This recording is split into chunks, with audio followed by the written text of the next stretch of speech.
So ayun mga pre, isang mapagpalang araw sa inyong lahat at welcome back dito sa channel ko. So ayun, for today's video, nandito tayo sa Barangay San Nicolas, Pilar, Capiz. So kung naalala nyo, nung nagsisimula pa lang tayo, meron tayong isang kaibigan na pinuntahan, si Pare RV. So nakilala siya sa channel na to bilang isang The Monster Breeder. So siya lang naman yung may mga monster fish dito na napakalaki. Yung mga Lutino Oscar, mga hammerhead niya ang lalaki. So ngayon sa video na to ay nandito na naman tayo at syempre pupuntahan na naman natin yung kaibigan natin para ipakita sa inyo na hindi natatapos sa kung anong meron ka lang yung abilidad mo. Ngayon, kikilalalin natin yung kaibigan natin hindi na bilang isang monster breeder, kundi isa lang goldfish keeper. So ayan, libot ko kayo at papakita ko sa inyo. Let's go! So ayan mga idol, kung naalala nyo nung nakaraang video natin, nung nagsisimula pa lang ako, so ito yung kanyang monster pond. So ayan, papakita ko sa inyo yung laman. So ayan mga pre, kung nakikita nyo, hindi biro yung laman nito. Mga Lutino Oscar. Ano ang itom nga pre? Ano ang mga itom nyo? Ng tiger, no? Tiger Oscar. So tingnan nyo, ang lalaki. Grabe. Yung hammerhead mga pre, tingnan nyo, ang laki. Grabe oh. Times 2 na. Amo panigsakon pre. So yung hammerhead na yan, yun yung pinakaunang hammerhead na inalagaan ko sa buong buhay ko, na binigay ko dito sa kaibigan natin. So ngayon, grabe, ang laki. May 30 na inches. So migit kumulang mga 30 to 35 inches na. Grabe yung hammerhead, ang lalaki. Tsaka yung mga parrot, bloody parrot, no? Yung mga bloody parrot, grabe oh. So iba talaga. So ngayon, hindi muna siya nag-breed ng mga monster fish. So nag-convert siya into goldfish. So yan, nakikita nyo. So yan, papakita ko sa inyo. Let's go.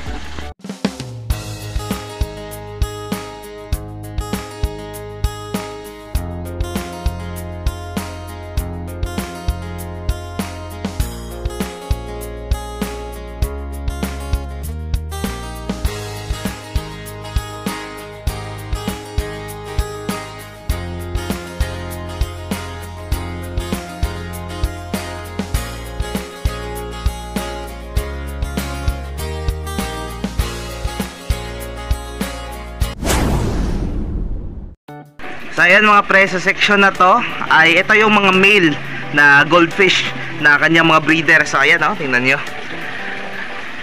Grabe, ang lalaki, ang gaganda.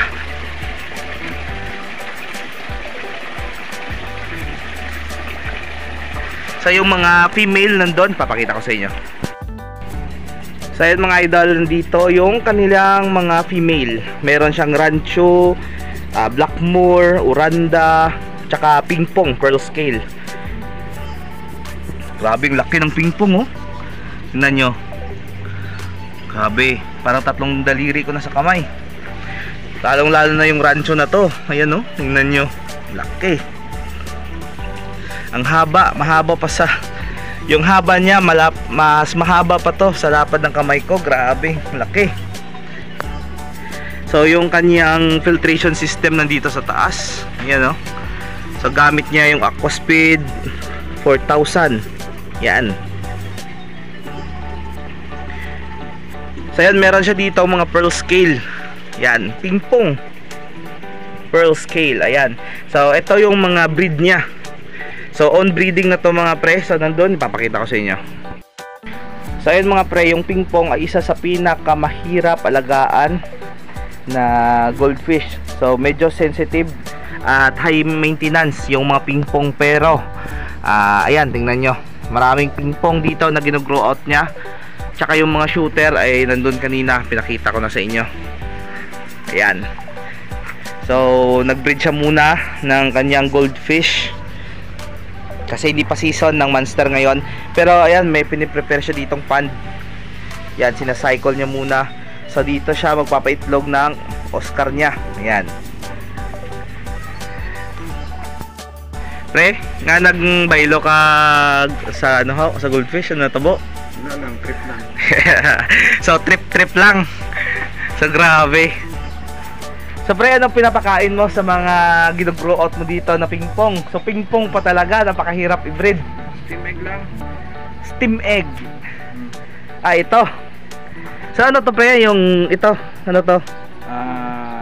Koi King. Koi King. So ito? Munggo. Munggo. As in yung munggo na nilalaga? Mm. Na naman. Ito? Bird formula. Ano yan? Spirulina. Ah, spirulina. Bird formula, ito lang. Ah, ito. Oo, bird formula yan, para sa ibon.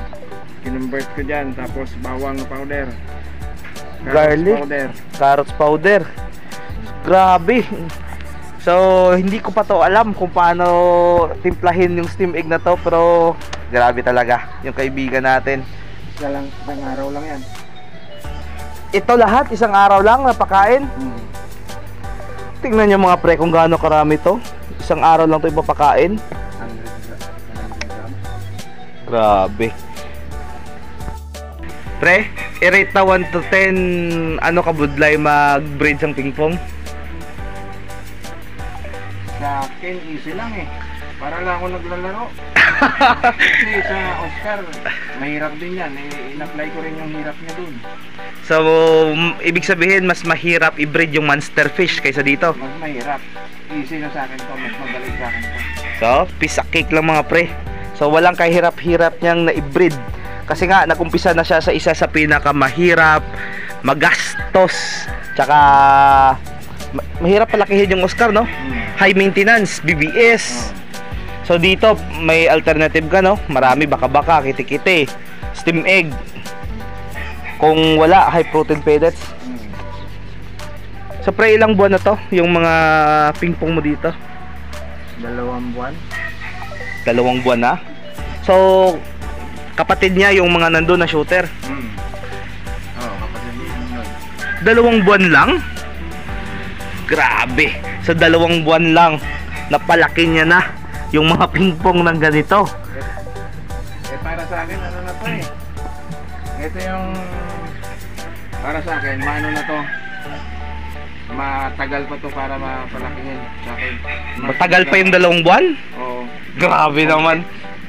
Concrete kasi. Sa bagay. Pero para sa akin, 2 buwan, mabilis na yan. So, napakaraming pingpong yung in-out niya, and yet malalaki na yung nandun. So, pinakita ko na kanina sa inyo. So, pre, may balak ka pa bang bumalik sa monster breeding? Sa rainy season. Ah, ganun ba? So, rainy season pala yung breeding talaga ng ano, monster fish. Kailangan pa extension dito. Nagawa pa ako dito.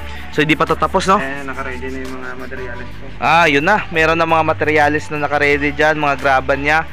So, ito, tatapusin niya to, renovate niya. So, magdadagdag ka pa dito ng mga aquarium. Malalaki pa. 8 pa siguro na aquarium. So, grabe.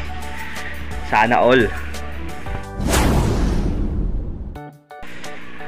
So, pre, ano ma-advise mo sa mga kaibigan natin na gustong pasukin yung pag-aalaga ng goldfish o di kaya mga monster? Try and try. Until you die? Until you success? Until you success. Yung iba kasi pag na-failure, suko agad, no? Oo, wag kang suko. Nasimulan mo na eh. Tapusin mo. Basa kung basa.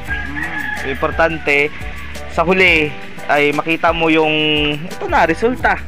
Makita mo yung resulta ng pinaghirapan. So, kung isipin pre, yung pera na kikitain mo dito, parang wala nang halaga, no? Yung saya, tsaka yung proud ka sarili mo na nagawa mo. Dapat maging proud ka sa trabaho mo. Hatiin mo yung oras mo. Oo, pamilya, trabaho, tsaka hobby. Dapat balanse. Kasi pag hindi, problema. So, nangarin tayo kasi busy rin ako sa trabaho. Ganun talaga yung buhay. Kasi ito eh, yan mo. So ano to pre? Oranda? Pure to na Oranda. Oo. So meron, balita ko meron kang na crossbreed. Dito sa kabila. Saan? Oranda sa ano yan, Oranda Bullhead. Tsaka sa Blackmore, ewan ko kung ano labas niyan. So mga pre, na nakikita nyo ay ilang weeks to pre? 1 month lang yan. So 1 month old na cross ng Blackmore tsaka Bullhead Oranda. Ayan. So hindi pa sure kung lalabas yung more o more on Oranda talaga. So hindi pa natin alam. Pero maganda yung mga katawan nila, tingnan nyo. Ayan o, focus ko. Baka labas niyan, more head. Yung ano, yung Blackmore pero may ano, may wen sa ulo. Imagine din mga pre, yung Blackmore tapos may wen sa ulo, ganito. Ayan o. So hindi ko ma-imagine. So mga pre, ito na yung mga pingpong niya na pang out. So luckily tayo yung pinakaunang makakuha nito. So sa mga kaibigan natin na nag-PM kagabi, so ayan na. So kukunin natin, papahingayin lang natin ng ilang araw pagkatapos i-out ko sa inyo. So ayan mga pre, sa mga kaibigan natin na kapag kumindat sa inyo yung nakikita nyo or may type kayo na baka may himala na makaabil kayo, so pwede nyong contact yung kaibigan natin pre, no, sa kanyang Facebook page. So ito, ipa-flash ko sa screen. Ayan.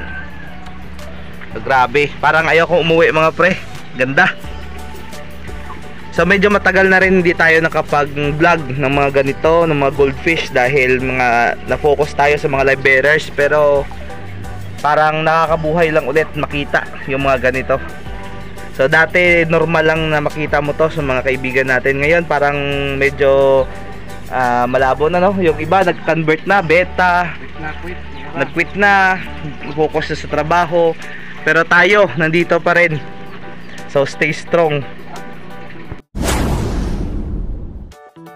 So ayan mga pre, sana nag-enjoy kayo sa mga pinakita namin. At syempre sa mga kaibigan natin, kapag kumindat sa inyong mga mata, so PM nyo yung kaibigan natin. So ito yung kanyang Facebook account. So ayan mga pre, maraming salamat sa patuloy na pagsuporta at panood ng mga video. At syempre kung nagustuhan mo yung video namin, paklik naman po ng subscribe button, pati na rin ang notification bell para updated kayo sa mga video ginagawa ko. So ayan mga pre, mula dito sa barracks ng ating kaibigan si Pare RV Bacas, maraming salamat. Happy fish keeping. God bless us all and bye bye.